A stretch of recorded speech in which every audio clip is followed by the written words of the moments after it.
Il y a un aspect du développement personnel que personne n'ose évoquer. Pas parce qu'il est trop complexe, mais parce qu'il fait peur. Tu crois que devenir meilleur te sauvera, mais parfois, c'est exactement ce qui commence à te détruire.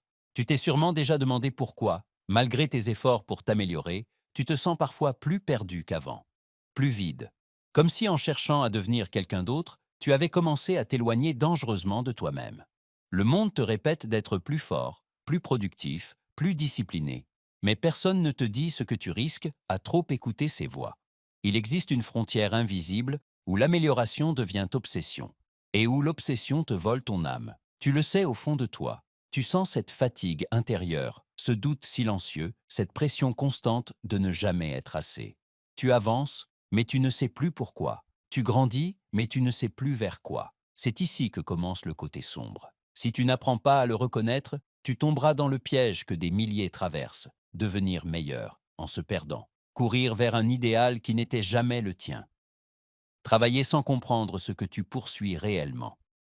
Et le plus dangereux, c'est que ce piège ne ressemble pas à une chute, il ressemble à une progression. On te félicite, on t'admire, et pendant ce temps, tu t'éloignes de ta propre voix, de tes propres désirs, de ton vrai axe intérieur. Mais il existe une autre voie, une manière de t'élever sans te trahir, de progresser sans t'effacer. Une façon de devenir puissant sans devenir étranger à toi-même. Peu de gens la trouvent parce qu'ils ne savent même pas qu'elle existe. Imagine une version de toi qui avance avec force, mais sans perdre sa paix, qui se discipline sans se punir, qui construit sans se renier. Une version qui devient meilleure, sans jamais sacrifier ce qui fait son essence. C'est possible, mais seulement si tu comprends ce que le développement personnel ne t'a jamais dit. Tu n'as pas besoin de devenir une machine. Tu n'as pas besoin de tuer tes émotions. Tu n'as pas besoin d'effacer ce qui te rend humain. Ce que tu vas découvrir ici est simple. L'amélioration qui te coûte ton âme n'est pas une amélioration. C'est une fuite. Et tant que tu fuis, aucune réussite ne te donnera la paix que tu cherches depuis si longtemps. Alors écoute attentivement, car ce que tu vas entendre maintenant pourrait te sauver des années de lutte intérieure et te montrer comment devenir meilleur sans jamais te perdre.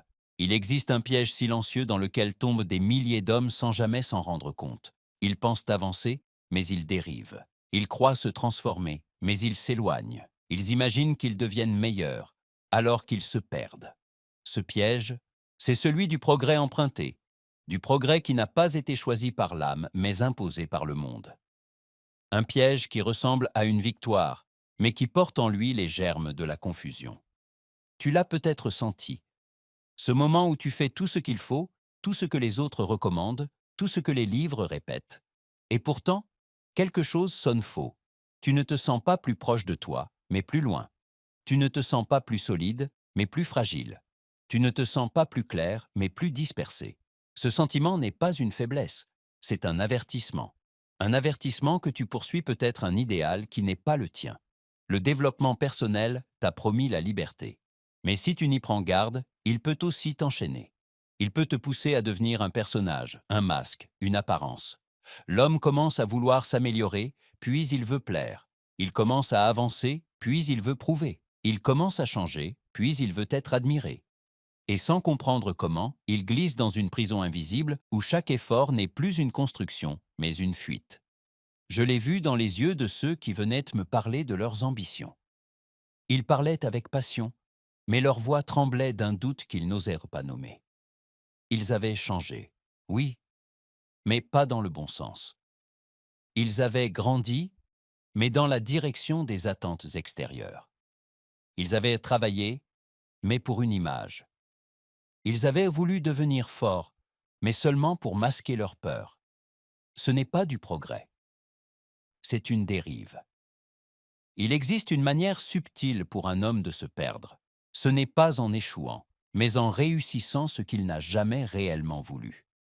Le monde applaudit, le progrès semble réel, les accomplissements s'accumulent. Et pourtant, derrière ce tableau brillant, un vide se creuse. Un vide qui murmure la vérité. Tu es en train de t'éloigner de toi-même. Ce vide n'est pas un ennemi, il est un signal. Lorsque tu poursuis des objectifs que tu n'as pas choisis, tu ressens ce que j'appelle la dérive de l'ambition. Une marche sans axe, une progression qui n'a pas de cœur. Tu avances, oui, mais vers un point qui ne te nourrit pas. Tu deviens meilleur, mais pour les mauvaises raisons. Tu gagnes, mais tu ne te reconnais plus. Ce type de croissance est dangereux, car il donne l'illusion de la puissance, tout en affaiblissant intérieurement. L'homme qui se perd ne tombe jamais d'un coup, il s'égare par petites distances. Une concession ici, une imitation là, une ambition empruntée, un rêve qui n'est pas le sien, une volonté forgée par les attentes du monde et non par son propre désir. Ce sont ces petits déplacements répétés qui créent la grande déviation. La perte de soi n'est jamais brutale. Elle est progressive. Tu dois te méfier de la voix étrangère, cette voix qui pénètre ton esprit et finit par te faire croire qu'elle est la tienne. Elle te dit « sois comme eux ». Elle murmure « fais plus, fais mieux, fais vite ». Elle ordonne « tu n'es jamais assez ».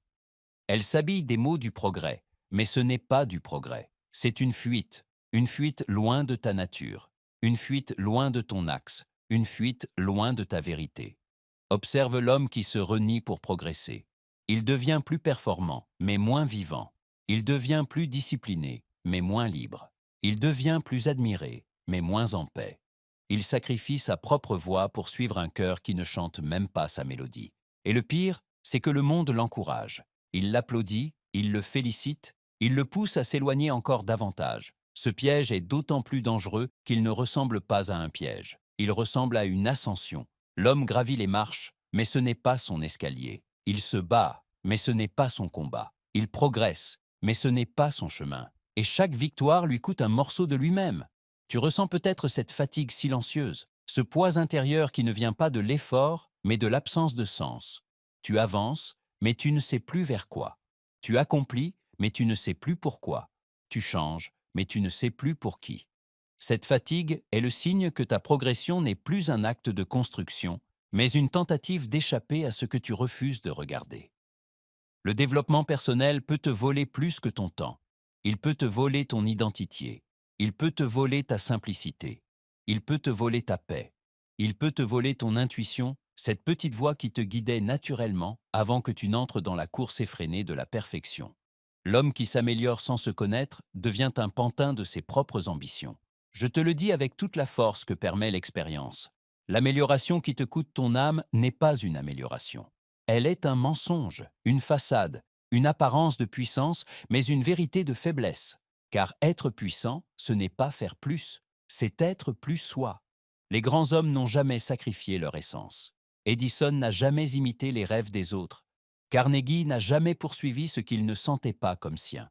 Ford n'a jamais ajusté sa vision au goût du public. Ils ont grandi selon leur propre axe. Ils ont construit selon leurs propres pensées. Ils ont avancé avec leur propre feu intérieur. Et c'est pour cela que leur puissance était réelle. L'homme qui suit un modèle qui n'est pas le sien peut réussir, mais sa réussite devient une chaîne. Elle ne l'élève pas, elle l'enferme. Il devient prisonnier de sa propre progression, prisonnier de son image, prisonnier de l'admiration des autres, prisonnier de son personnage. Et un homme qui joue un personnage finit toujours par se perdre.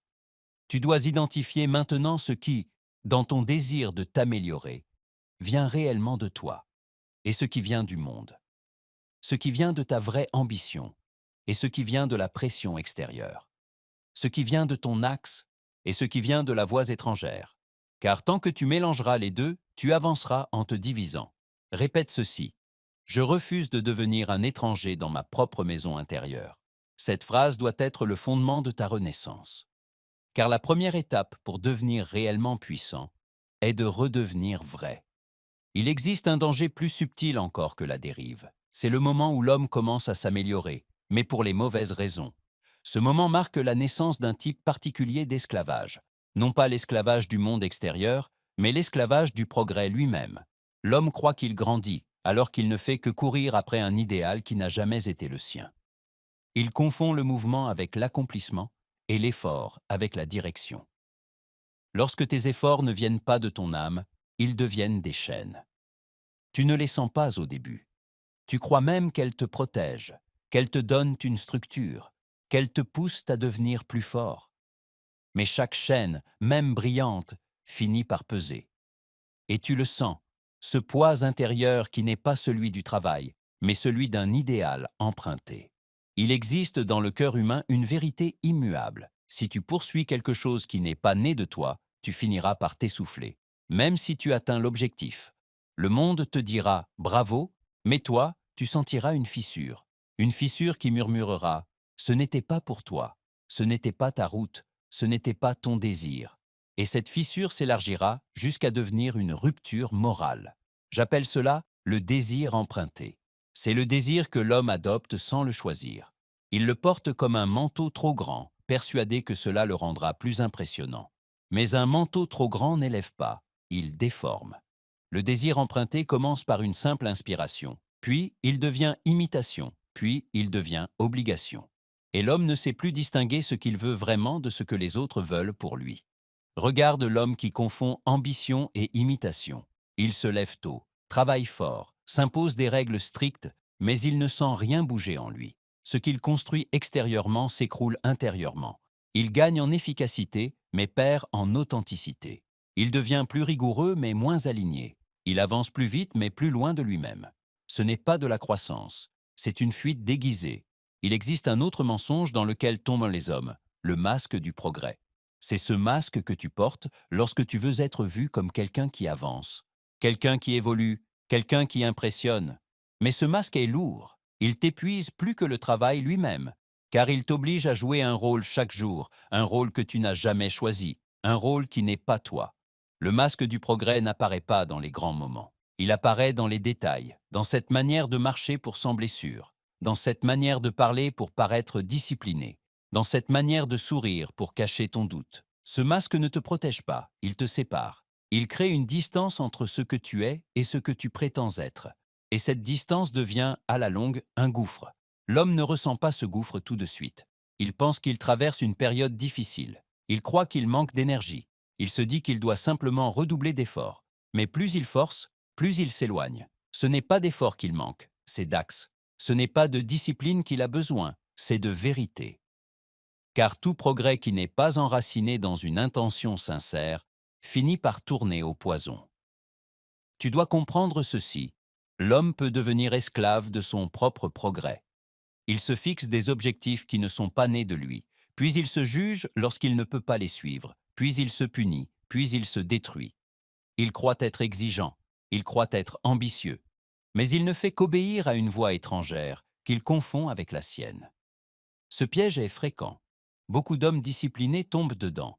Ils pensent que parce qu'ils travaillent fort, ils travaillent juste. Ils confondent l'intensité avec la justesse. Ils confondent la rigueur avec la cohérence. Ils confondent le sacrifice avec la mission. Et chaque jour, ils s'éloignent un peu plus d'eux-mêmes. Observe l'homme qui a réussi mais qui n'a pas choisi son ambition. Il réussit, oui, mais son regard est vide, sa voix est tendue, sa démarche est nerveuse. Il vit dans la peur de perdre ce qu'il n'a jamais réellement voulu. Son succès n'est pas un trône, c'est une cellule. Et le plus triste, c'est que le monde l'admire. J'ai vu des hommes riches mourir pauvres intérieurement, des hommes disciplinés mourir sans paix, des hommes admirés mourir sans direction. La réussite devient dangereuse lorsque l'homme oublie de se demander « Était-ce réellement mon désir ?» Tu dois te poser cette question maintenant. Tu dois identifier ce qui, dans ta marche, vient de toi et ce qui n'a jamais été à toi. Car si tu continues à avancer dans une direction qui n'est pas née de ton cœur, tu vivras épuisé, même dans la réussite. L'homme libre n'est pas celui qui accomplit beaucoup. L'homme libre est celui qui accomplit ce qui est sien. Il existe une autre forme de fatigue que peu reconnaissent, la fatigue du faux progrès. Ce n'est pas le corps qui s'épuise, ni l'esprit, c'est l'âme. Elle se fatigue lorsque tu t'imposes une vie qui n'est pas faite pour toi. Elle se fatigue lorsque tu avances dans un chemin qui ne résonne pas. Elle se fatigue lorsque tu te trahis au nom du développement personnel. Cette fatigue ne se guérit pas avec du repos. Elle se guérit avec de l'honnêteté. Une honnêteté rude, simple, nue. Est-ce que je m'améliore pour devenir moi ou pour devenir ce que les autres veulent que je sois?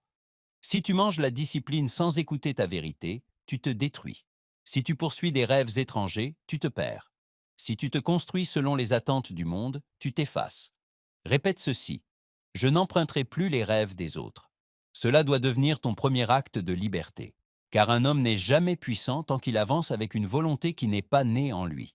Il existe une fatigue qui ne vient pas du corps, ni même de l'esprit, mais d'une forme plus profonde d'épuisement. La fatigue d'un homme qui s'exige sans se comprendre. Cette fatigue n'a pas d'origine visible. Elle apparaît malgré ta discipline, malgré tes efforts, malgré tes progrès. Tu te dis que tu dois travailler plus, tenir plus, serrer plus, alors que c'est justement cette tension qui te vide. Ce n'est pas ton travail qui t'épuise, c'est la manière dont tu le portes. La discipline est une arme puissante, mais mal utilisée. Elle devient une chaîne polie, brillante, admirable, mais une chaîne tout de même. Beaucoup d'hommes ne se rendent pas compte qu'ils ne dirigent plus leur discipline. Ils s'y soumettent. Ils ne l'utilisent pas non plus. Ils la craignent. Ils ne s'en servent plus pour avancer. Ils s'en servent pour éviter de s'écrouler. Et lorsque la discipline devient un bouclier contre la peur au lieu d'être un levier de croissance, elle commence à écraser ce qu'elle devait construire. C'est ce que j'appelle la discipline servile. Elle n'élève pas, elle oblige, elle ne clarifie pas, elle oppresse. Elle n'aide pas l'homme à se maîtriser, elle lui apprend à se punir. L'homme tombe dans l'illusion que plus il force, plus il deviendra fort. Mais la force intérieure ne naît jamais de la brutalité envers soi-même. Elle naît de la justesse. Or, la justesse disparaît dès que tu cesses d'écouter ce que ton âme essaie de dire. Observe l'homme qui vit sous la discipline servile.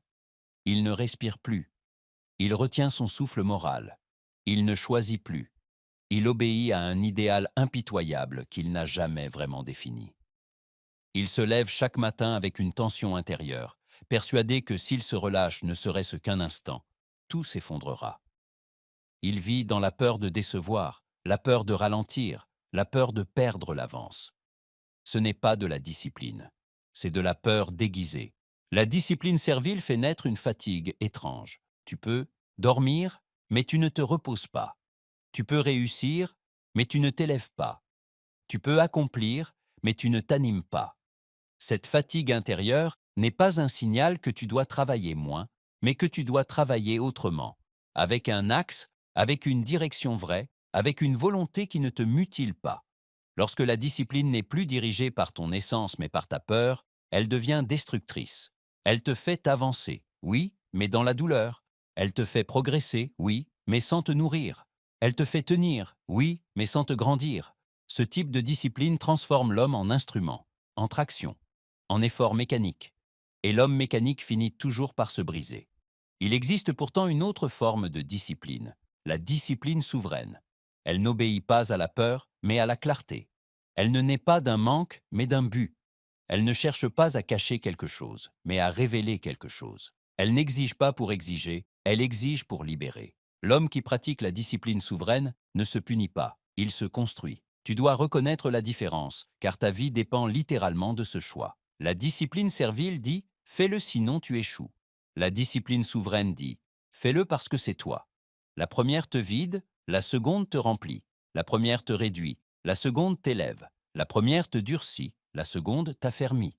La discipline mal dirigée crée un phénomène que je n'ai vu nulle part dans la nature. Un effort sans âme. Car dans la nature, tous les efforts sont organiques, liés à la survie, liés à la croissance, liés au cycle naturel. Mais chez l'homme moderne, l'effort peut se détacher de sa source intérieure. Il devient mécanique, froid, répétitif. Et c'est alors que l'homme souffre, car l'effort n'est plus aligné avec la vie en lui. Il existe des hommes qui accomplissent des prouesses, mais qui se sentent morts de l'intérieur. Ils sont admirés, enviés, copiés. Mais leur regard trahit une lassitude profonde. Cette lassitude n'est pas due à la quantité de travail. Elle est due à l'absence de sens. Ils ont construit une forteresse, mais ils n'y habitent pas. Ils ont construit une réputation, mais ils n'y trouvent pas de paix. Ils ont construit une discipline, mais elle est devenue leur maître. J'ai vu des hommes au sommet de leur réussite pleurer de ne plus savoir pourquoi ils grimpaient. Ils avaient accompli tout ce que le monde valorise, mais rien de ce qu'eux-mêmes désiraient.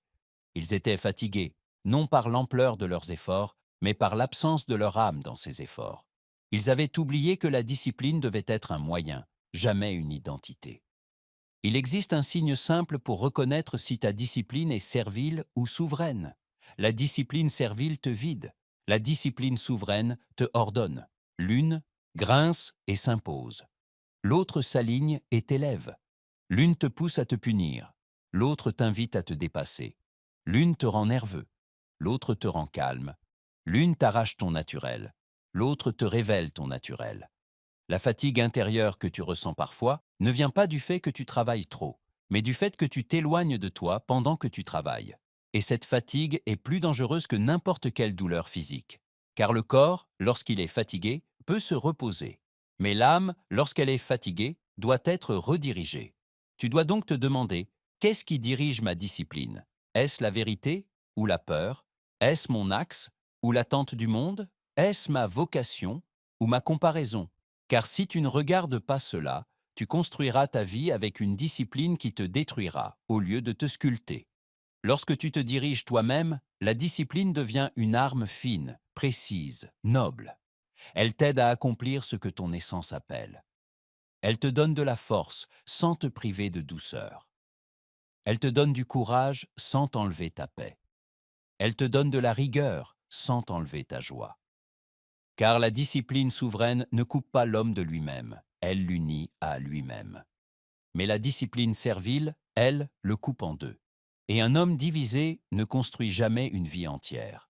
Répète ceci: je dirige ma discipline, elle ne me dirige pas. Cette phrase marque le moment où tu redeviens maître de ton effort. Car l'effort n'a de valeur que lorsqu'il te rapproche de toi, jamais lorsqu'il t'en éloigne. Tu es maintenant prêt pour la partie 4, où tu découvriras comment beaucoup utilisent le développement personnel pour fuir ce qu'ils refusent d'affronter, et comment sortir de ce mensonge. Il existe une vérité que très peu d'hommes osent regarder en face. Parfois, ce que tu appelles amélioration n'est qu'une manière raffinée d'éviter ce que tu n'as jamais eu la force d'affronter. Tu crois avancer, mais tu contournes. Tu crois te renforcer, mais tu te protèges. Tu crois évoluer, mais tu te fuis. Et c'est ce mensonge intérieur qui détruit plus d'hommes que l'échec lui-même. Car l'échec force à s'arrêter. Le faux progrès, lui, te fait courir jusqu'à t'épuiser. L'être humain possède un talent étrange. Il peut utiliser ses propres ambitions comme un refuge contre ses peurs. Il se convainc qu'en devenant plus fort, il n'aura plus à regarder ce qui lui fait mal. Il se persuade qu'en devenant plus discipliné, il n'aura plus à ressentir ce qu'il fuit depuis des années. Il se dit que s'il devient meilleur, il pourra enfin oublier ce qui lui a fait perdre sa paix. Mais la fuite reste une fuite, même lorsqu'elle se couvre du nom de progrès. C'est ce que j'appelle la suggestion de fuite. Une autosuggestion non pas pour s'élever, mais pour s'éviter. Une autosuggestion non pas pour créer, mais pour dissimuler. Une autosuggestion non pas pour grandir, mais pour ne pas ressentir. Elle agit comme un murmure dans l'ombre. Travaille plus, tu penseras moins. Progresse plus, tu sentiras moins. Accomplis plus, tu souffriras moins. Ce mensonge est séduisant, mais il détruit. Observe l'homme qui s'améliore pour ne pas affronter sa vérité. Il multiplie les objectifs, non par conviction, mais par peur du silence. Il accumule les projets, non par vocation, mais pour éviter de se retrouver seul avec lui-même. Il se surcharge, non pour se bâtir, mais pour s'assourdir. Il ne s'améliore pas, il se cache, il ne progresse pas, il s'enterre. Le développement personnel devient alors un mur élégant, noble, admirable, mais un mur tout de même. Et derrière ce mur, il enferme ce qu'il refuse de sentir. Tu as peut-être vécu cela. Ce moment où tu travailles plus fort dès que ton esprit se met à parler trop fort. Ce moment où tu te fixes un nouveau défi dès que tu sens une fissure intérieure apparaître.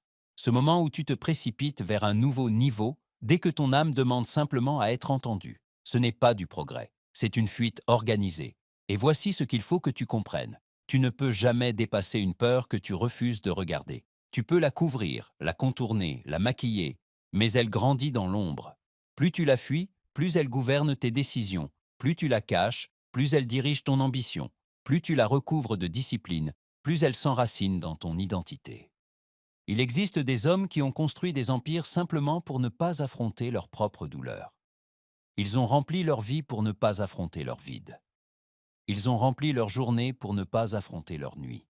Ils ont rempli leur esprit pour ne pas affronter leur cœur. Le monde les célèbre, mais leur âme s'étouffe. Ils ont fui si longtemps qu'ils ne savent même plus ce qu'ils fuient. Si tu veux comprendre la nature d'un homme, regarde ce qu'il cherche à éviter, pas ce qu'il affiche. Et si tu veux comprendre ta propre vérité, Regarde ce qui te met mal à l'aise lorsque tu t'arrêtes. C'est là que se trouve ton axe. C'est là que se trouve ta direction. C'est là que se trouve le nœud que tu dois dénouer avant de continuer. Aucun homme ne se renforce tant qu'il ignore ce qui l'affaiblit. Le mensonge intérieur commence par une simple déviation. 1. Je réglerai ça plus tard. 1. Ce n'est pas le moment. 1. Je dois d'abord devenir plus fort avant de l'affronter. Mais ce plus tard devient une vie entière. Ce pas le moment devient une décennie. Et ce devenir plus fort avant d'affronter devient paradoxal. Tu t'épuises à devenir plus fort pour ne jamais devenir libre. Tu confonds pouvoir et paix. Tu confonds force et fuite. Tu confonds discipline et déni. La suggestion de fuite crée ce que j'appelle la double marche. C'est le phénomène où l'homme avance extérieurement, tout en reculant intérieurement. Ses accomplissements augmentent, sa cohérence diminue, son impact grandit, sa vérité s'étouffe, son image brille, son axe s'efface, et l'homme sent ce paradoxe sans pouvoir l'expliquer. Il se sent étrangement vide malgré ses victoires. Il se sent étrangement fragile malgré ses réussites. Il se sent étrangement tendu malgré sa discipline. Cette tension est le signe que tu marches contre toi. Non pas contre la difficulté, non pas contre les obstacles, mais contre toi. Il y a des hommes qui réussissent toute leur vie sans jamais se rencontrer eux-mêmes. Ils atteignent des sommets, mais ne savent pas qui les contemple. Ils deviennent admirés, mais ne savent pas qui est réellement admiré. Ils construisent, mais ne savent pas qui habite ce qu'ils ont bâti. Cette vie-là est une tragédie silencieuse, une tragédie applaudie par le monde, une tragédie ignorée par ceux qui la vivent. Tu dois comprendre ceci. Ce que tu refuses de regarder finit toujours par gouverner ta vie. Et le développement personnel n'annule pas ce principe. Il peut même l'aggraver si tu l'utilises pour te dissimuler. Tu ne peux pas bâtir une vie solide sur un sol que tu n'as jamais examiné. Tu ne peux pas bâtir une identité forte en abandonnant ton axe intérieur. Tu ne peux pas bâtir une paix durable en refusant de toucher tes fissures. Le progrès n'est réel que lorsqu'il s'appuie sur la vérité, pas sur la fuite, pas sur l'image, pas sur l'ambition empruntée, pas sur la discipline servile. La vérité peut faire mal, oui, mais la fuite tue. Répète ceci. Je marche vers moi, non contre moi. Cette phrase marque le moment où tu cesses d'utiliser ta croissance pour éviter ta propre voie, car elle est la seule qui puisse te guider sans te trahir. Il existe une fracture silencieuse qui détruit plus de destins que l'échec, plus de projets que la fatigue, plus de rêves que le doute. Cette fracture n'apparaît pas brusquement. Elle se forme lentement, dans l'ombre, pendant que l'homme se persuade qu'il avance. Elle se forme quand l'identité que tu essaies de construire s'éloigne de l'identité que tu possèdes réellement. C'est la fissure entre celui que tu es et celui que tu prétends devenir. Cette rupture intérieure est insidieuse parce qu'elle ne fait pas de bruit. Elle ne se manifeste pas par un effondrement immédiat, mais par une tension constante, un malaise subtil, une perte progressive d'élan. L'homme divisé continue d'agir, continue de performer, continue d'impressionner, mais il perd un peu de lui-même à chaque pas. Et ce vol intérieur finit par faire de lui un étranger dans sa propre vie. Je nomme cette rupture la cassure intérieure. Elle n'arrive pas lorsque tu échoues. Elle arrive lorsque tu t'efforces de devenir quelqu'un que tu n'as jamais été destiné à être. L'homme croit qu'il doit être invincible, imperturbable, inattendu. Il croit qu'il doit effacer ses faiblesses, masquer ses blessures, dissimuler ses vérités. Alors il construit un double, une version de lui-même qui ne ressent pas, une version de lui-même qui ne doute pas, une version de lui-même qui suit des règles rigides pour se persuader qu'il avance. Mais un double, même brillant, reste une copie. Et une copie finit toujours par se briser. Tu sens peut-être cette cassure en toi, ce moment où tu fais un pas dans une direction qui te semble étrangère. Ce moment où tu prends une décision parce qu'elle semble juste, mais qu'elle sonne faux dans ton cœur. Ce moment où ta discipline ressemble davantage à une cage qu'à un levier. Ce moment où ta voix intérieure s'affaiblit sous les milliers de voix extérieures. L'homme divisé vit dans une contradiction permanente. Son esprit dit « avance ». Son âme dit « attends ». Son ambition dit « plus vite ». Sa vérité dit « pas dans cette direction ». Son image dit « sois fort ». Son cœur dit « je suffoque ». Et entre ces deux forces, l'homme perd son axe. Il n'est plus aligné, il n'est plus centré, il n'est plus entier. La cassure intérieure ne se voit pas dans les actes, mais dans l'attitude. L'homme qui se divise se met à douter de son propre instinct. Il agit mécaniquement. Il se force à penser comme les autres. Il se juge dès qu'il faiblit. Il se punit dès qu'il respire. Peu à peu, il cesse d'habiter sa propre vie. Il existe une forme de tristesse que les mots ne capturent pas. Une tristesse qui s'installe lorsque tu vis trop loin de toi-même.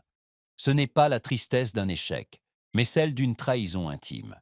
Tu te trahis lorsque tu sacrifies ta vérité pour satisfaire une image. Tu te trahis lorsque tu t'imposes un chemin qui n'est pas le tien. Tu te trahis lorsque tu poursuis une version de toi que ton âme refuse. Et cette trahison crée une douleur particulière. Ce n'est pas une douleur aiguë, mais une douleur continue, une fatigue sans raison, une perte d'envie, un manque de joie, une impression de vivre en décalage. Tu n'es pas brisé, tu es divisé. Regarde autour de toi. Combien d'hommes vivent ainsi? Ils ont tout sauf eux-mêmes. Ils ont la reconnaissance, mais pas la paix. Ils ont l'efficacité, mais pas la profondeur. Ils ont le respect, mais pas la cohérence. Ils ont l'apparence de la force, mais pas sa substance. Ce sont des statues, non des êtres vivants. La cassure intérieure transforme l'homme en pierre. Il devient rigide, tendu, inflexible. Il perd sa souplesse mentale, il perd sa créativité, il perd son intuition, car l'intuition ne parle qu'à l'homme entier. Jamais à l'homme divisé. Tu dois comprendre ceci. On ne devient jamais libre en s'éloignant de sa nature. Même si tu progresses, même si tu deviens plus discipliné, même si tu accomplis davantage, même si les autres applaudissent. La croissance qui contredit ton essence détruit, même lorsqu'elle réussit. Les grands hommes que j'ai étudiés possédaient un trait commun. Ils ne se sont jamais coupés d'eux-mêmes pour grandir. Edison n'a jamais cherché à être un autre Edison. Carnegie n'a jamais cherché à ressembler à ses concurrents. Lincoln n'a jamais renié son tempérament introverti. Ils ont grandi à partir de leur vérité, pas contre elle. Le progrès réel naît d'un seul endroit, ton axe intérieur. Si tu t'en éloignes, tu te perdras, même en devenant remarquable. Si tu le respectes, tu te trouveras, même en avançant lentement. Mais l'homme moderne veut aller vite, trop vite, tellement vite qu'il quitte son centre sans s'en rendre compte. Il se lance dans une ascension qui n'est pas la sienne. Il imite un modèle qui n'est pas fait pour lui. Il porte une armure qui n'est pas à sa mesure. Et peu à peu, il casse sous le poids de ce qu'il essaye d'être. Tu dois apprendre à sentir cette cassure. Elle se reconnaît à des signes simples. Tu accomplis, mais tu ne vibres pas. Tu progresses, mais tu ne te reconnais pas. Tu t'imposes, mais tu ne t'épanouis pas. Tu persistes, mais tu n'habites pas ton propre chemin. Ce décalage indique que tu grandis dans la mauvaise direction. Mais voici la vérité libératrice. La cassure n'est pas une fin, c'est une invitation à revenir, une invitation à te réunifier, une invitation à fusionner à nouveau ton ambition et ton âme. Tu ne dois pas renoncer à devenir meilleur, tu dois renoncer à te trahir. Répète ceci, je refuse de me diviser pour grandir. Ce n'est pas un slogan, c'est une décision. Une décision de redevenir entier, une décision de redevenir toi. Il existe en chaque homme un axe central, une ligne intérieure qui relie ce qu'il pense, ce qu'il ressent et ce qu'il fait. Cet axe n'est pas visible, mais il est perceptible dans la manière de marcher, de parler, de décider. L'homme aligné se tient droit même dans l'incertitude. L'homme désaligné chancelle même dans la réussite. Cet axe est ton point d'origine, ta fondation, ton centre. Et c'est précisément cet axe que le développement personnel mal utilisé peut t'arracher. Ce n'est pas en un jour que l'axe se perd. Il se perd dans les compromis. Il se perd dans les comparaisons. Il se perd dans les ambitions empruntées. Il se perd dans les exigences imposées. Il se perd dans les injonctions à devenir quelqu'un d'autre. Peu à peu, tu commences à avancer avec un angle minuscule. Puis cet angle devient une distance. Puis cette distance devient un gouffre. Et avant même de comprendre ce qui s'est passé, tu réalises que tu avances, mais que tu ne sais plus vers quoi. Lorsque l'homme perd son axe, il ne le ressent pas immédiatement comme une douleur. Il le ressent comme une confusion, une lourdeur, un manque de clarté, une absence de joie, une impression de devoir se tirer lui-même à travers la vie. C'est l'un des signes les plus sûrs que ton axe intérieur s'est effacé. Tu dois te pousser pour vivre ce qui devrait te tirer. Tu dois te forcer à accomplir ce qui devrait t'animer. Tu dois te discipliner pour marcher dans une direction qui devrait te sembler naturelle. Tu dois te rappeler chaque jour un objectif qui ne résonne plus. L'homme croit alors qu'il manque de volonté, mais ce n'est pas cela qu'il manque. Il manque de lui-même. Pour retrouver ton axe, tu ne dois pas forcer davantage. Au contraire, tu dois regarder, tu dois écouter, tu dois sentir, tu dois revenir à la vérité que tu as abandonnée en chemin. Cette vérité ne se trouve pas dans tes performances, elle ne se trouve pas dans ton image, elle ne se trouve pas dans tes succès, elle ne se trouve pas dans tes exigences. Elle se trouve dans le lieu le plus simple, ce que tu voulais avant d'apprendre à te comparer. L'homme retrouve son axe lorsqu'il cesse d'écouter le bruit et recommence à écouter sa propre voix. Cette voix n'est pas spectaculaire. Elle n'est pas bruyante. Elle n'est pas ambitieuse. Elle est sobre. Elle est simple. Elle est sincère. Mais elle est la seule qui ne te trahira jamais. La première étape pour retrouver ton axe est ce que j'appelle la pensée loyale. C'est la pensée qui ne cherche plus à te pousser vers l'image que tu veux montrer, mais vers la réalité que tu veux vivre. Elle te demande honnêtement: est-ce bien moi? Est-ce mon chemin? Est-ce mon désir? Ou suis-je encore en train d'essayer de devenir quelqu'un pour être aimé, respecté, admiré? La pensée loyale est rude. Elle enlève les illusions. Elle ne te flatte pas. Elle ne te laisse pas te mentir. Elle te renvoie à ton essence nue. Et cette nudité est le début de ta liberté. La deuxième étape est la direction épurée. Cette direction ne se définit pas en fonction des autres, mais en fonction de ce que ton âme reconnaît. Elle élimine tout ce qui n'est pas aligné. Les objectifs choisis pour impressionner, les ambitions choisies pour paraître fort, les projets choisis parce qu'ils font bien, les exigences choisies pour masquer tes blessures. La direction épurée pose la question la plus importante de toute transformation. De quoi ai-je réellement faim? Car ce n'est pas la discipline qui te donne de la puissance, c'est la cohérence entre ce que tu fais et ce que tu désires profondément. La troisième étape est la volonté honnête. Elle ne cherche pas à tout accomplir, elle cherche à accomplir ce qui est juste. Elle ne cherche pas à courir, elle cherche à marcher droit, elle ne cherche pas à briller, elle cherche à être vraie. La volonté honnête n'est pas aussi spectaculaire que l'ambition démesurée, mais elle est 1000 fois plus puissante, car elle est durable, elle est stable, elle est alignée, elle ne s'effondre pas, elle ne trahit pas l'âme qui l'exerce. Lorsque tu retrouves ton axe, ton comportement change. Non pas parce que tu te forces à changer, mais parce que le mouvement juste revient naturellement. Tu redeviens direct dans tes décisions, simple dans ton action, clair dans ton esprit, serein dans ton regard, stable dans ta marche. Les autres sentent immédiatement ce changement. Ils sentent que tu n'es plus tiraillé, que tu n'es plus divisé, que tu ne joues plus un rôle, que tu ne poursuis plus une image, que tu n'imites plus. Ils sentent que tu es revenu à toi, revenu à ton axe, revenu à ton essence. C'est alors que ta présence change. Tu n'as plus besoin d'être bruyant pour être fort. Tu n'as plus besoin de prouver pour être crédible. Tu n'as plus besoin de convaincre pour être écouté. Ta stabilité intérieure devient une force extérieure. Tu te tiens différemment. Tu parles différemment. Tu avances différemment. Tu inspires différemment. Car l'homme aligné inspire sans effort. Il attire sans chercher. Il influence sans imposer. Il avance sans s'épuiser. Il possède ce que les autres ne possèdent pas. Une paix qui ne dépend plus du monde. C'est cela, la vraie puissance. La puissance qui ne détruit pas. La puissance qui ne divise pas. La puissance qui ne demande pas à l'homme de devenir un personnage. La puissance qui ne coûte pas l'âme. Répète ceci chaque matin. Je reviens vers ce qui est véritablement mien. Car tant que tu reviens à toi, tu ne te perdras jamais plus. Il existe un moment dans la vie d'un homme où le progrès cesse d'être une tension et devient une respiration. C'est le moment où il ne s'efforce plus d'être quelqu'un d'autre, mais où il s'autorise enfin à devenir pleinement lui-même. Ce moment n'apparaît pas par hasard. Il naît après la rupture, après la fatigue, après la fuite, après la division, après le retour au centre. Il naît lorsque l'homme comprend qu'il n'a plus besoin de se construire contre lui-même pour s'élever.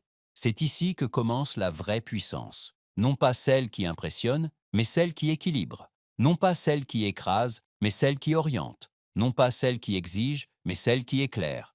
La vraie puissance ne vient jamais d'un effort forcé. Elle vient d'une unité retrouvée. Elle vient d'une croissance alignée.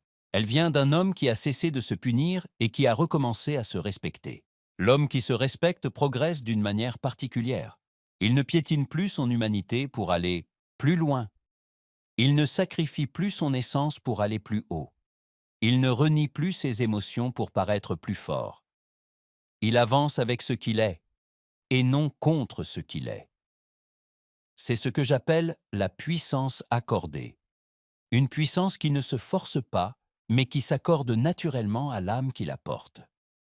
Cette puissance apparaît lorsque ton ambition et ta vérité ne se combattent plus. Lorsque ton effort et ton essence marchent dans la même direction. Lorsque ton désir d'avancer ne détruit plus ce qui te rend humain. Regarde l'homme aligné. Il parle peu, mais chaque mot a du poids. Il agit lentement, mais chaque geste a un sens. Il marche sans bruit, mais chaque pas résonne. Il ne cherche plus à impressionner, et pourtant sa présence impose le respect. Car sa force ne vient pas de son intensité, mais de sa cohérence. Elle ne vient pas de son volume, mais de sa justesse. Elle ne vient pas de sa discipline brute, mais de son unité intérieure. Les autres sentent immédiatement ce changement. Ils ne savent pas comment l'expliquer, mais ils sentent qu'il dégage quelque chose de différent. Une forme de calme qui n'est pas de la passivité. Une forme de stabilité qui n'est pas de l'indifférence. Une forme de force qui n'est pas de la dureté. C'est la marque de l'homme qui n'est plus divisé. Tu deviendras cet homme lorsque tu cesseras de courir après les versions artificielles de toi-même. Lorsque tu renonceras aux ambitions qui ne sont pas nées de toi. Lorsque tu abandonneras les exigences qui t'ont mutilé. Lorsque tu choisiras une croissance qui te respecte au lieu d'une croissance qui t'éteint. La croissance alignée ne ressemble pas à la croissance excessive que le monde encourage. Elle est plus lente, mais plus profonde. Elle est plus discrète, mais plus stable. Elle est plus humble, mais plus durable. L'homme aligné ne grimpe pas pour prouver, il grimpe pour se réaliser. Il n'avance pas pour paraître, il avance pour incarner. Il n'agit pas pour valider, il agit pour exprimer ce qu'il est devenu. Dans cette progression, il redécouvre quelque chose qu'il avait perdu, la paix intérieure.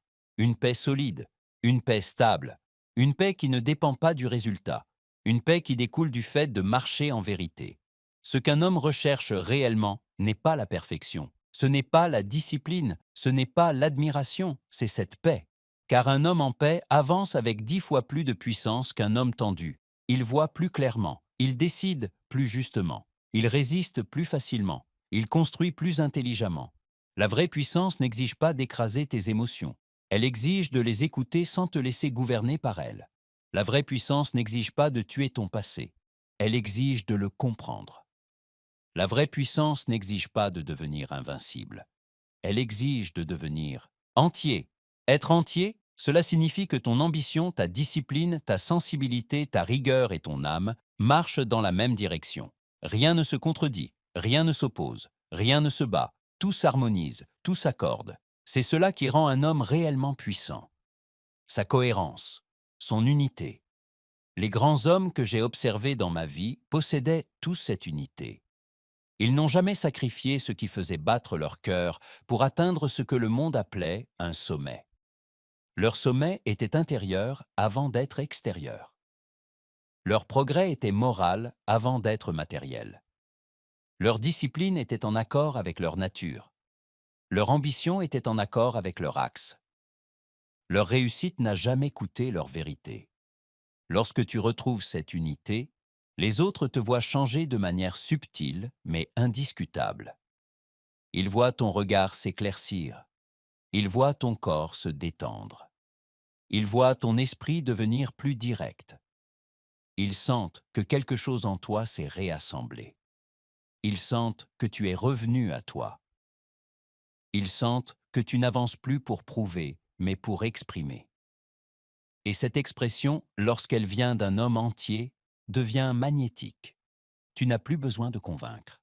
Tu n'as plus besoin d'expliquer. Tu n'as plus besoin de justifier. Ta vie elle-même parle pour toi. C'est ce que j'appelle la force juste, une force qui ne cherche pas le conflit, mais qui ne se laisse jamais déplacer. Une force qui ne cherche pas la domination, mais qui ne se laisse jamais écraser. Une force qui ne cherche pas l'éclat, mais dont l'éclat attire malgré elle. La force juste est la puissance la plus rare, car elle nécessite que tu sois devenu complet. Elle nécessite que tu aies traversé la dérive, la fatigue, la fuite, la division, et que tu en sois ressorti unifié. Tu ne deviens pas fort en supprimant ce qui te rend humain. Tu deviens fort en intégrant ce qui te rend humain. Répète ceci chaque jour. Je deviens meilleur en devenant plus vrai. Ma puissance respecte mon âme. Je grandis sans me perdre. Ces phrases sont des serments. Des serments d'un homme qui refuse désormais d'avancer au détriment de lui-même. Des serments d'un homme qui comprend enfin que le développement personnel n'est pas une course, mais une rencontre. La rencontre avec soi-même. Tu n'as jamais eu besoin de devenir quelqu'un d'autre. Tu as seulement eu besoin de redevenir complètement toi. Et c'est cela, la véritable transformation. Non pas un changement d'identité, mais un retour à la seule identité qui puisse te rendre libre. Maintenant, tu peux avancer. Non pas pour te prouver, non pas pour te protéger, non pas pour fuir, non pas pour plaire, mais pour accomplir ce que tu es réellement venu accomplir. Avec force, avec paix, avec axe, avec vérité.